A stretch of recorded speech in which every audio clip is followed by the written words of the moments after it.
Sehingga dileburlah ketiga data itu antara DTKS, Regsosek, dan P3KE. Sekarang itu melebur menjadi DTSEN atau data tunggal sosial ekonomi nasional. Jadi semua bansos sekarang mengambil sumber datanya dari DTSEN ini. Nah, DTSEN ini ada muncul desil-desil.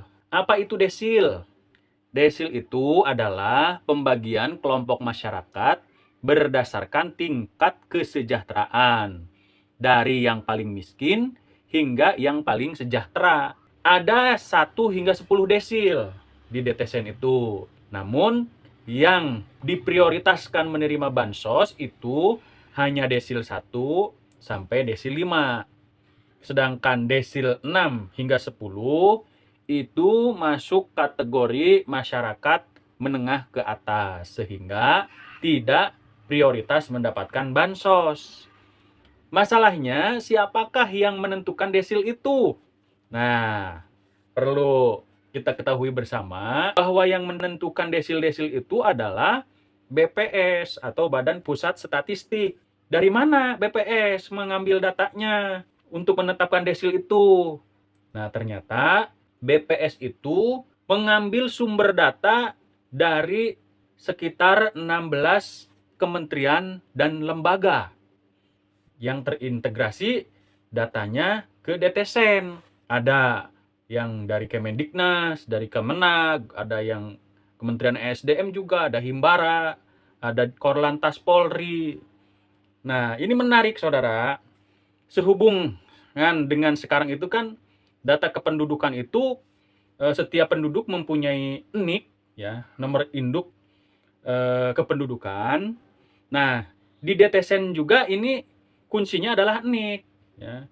Semisal begini, kalau dulu para pendamping PKH itu ketika ingin mengetahui si anak KPM itu kelas berapa, sekolahnya di mana, itu setiap pengupdatean data ditanyakan langsung kepada yang bersangkutan. Nah, sehubungan sekarang DTSEN itu terintegrasi dengan Kemendiknas, ya, melalui NIK, maka ketika dipanggil NIK si anak di DTSEN, akan muncul anaknya sekolah di mana, kelas berapa. Atau kalaupun tidak tercantum di sekolah manapun, maka tidak akan muncul sekolah dan kelasnya, ya.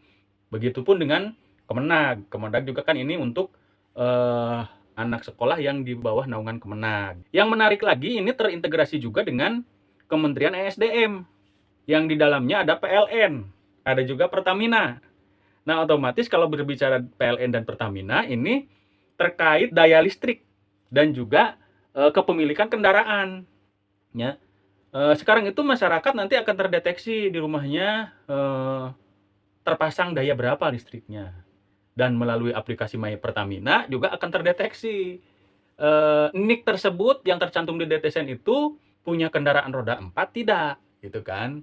Apalagi diperkuat dengan terintegrasi Korlantas Polri, ya. Mungkin ini nanti terdeteksi juga setiap keluarga atau setiap NIK ini punya kendaraan berapa. Juga terintegrasi dengan Himbara. Himbara itu apa? Himpunan Bank Negara, ya. Ada BNI, ada BRI, ada Mandiri, ya. Ini selain sebagai penyalur juga ini tercatat juga masyarakat yang mempunyai pinjaman mungkin, ya, ke depannya, ya. Pinjamannya berapa gitu kan. Kalau masih dalam skala wajar, pinjamannya kecil, mungkin ya masih prioritas bansos. Tapi kalau pinjamannya sudah besar dengan setoran besar, ya logikanya bahwa si masyarakat tersebut mempunyai penghasilan yang besar juga, kan begitu. Terdeteksi juga para NIK yang dipakai bermain judol atau judi online. Makanya PPATK membekukan banyak rekening penerima bansos, ya, karena sekarang terintegrasi juga, saudara, ya.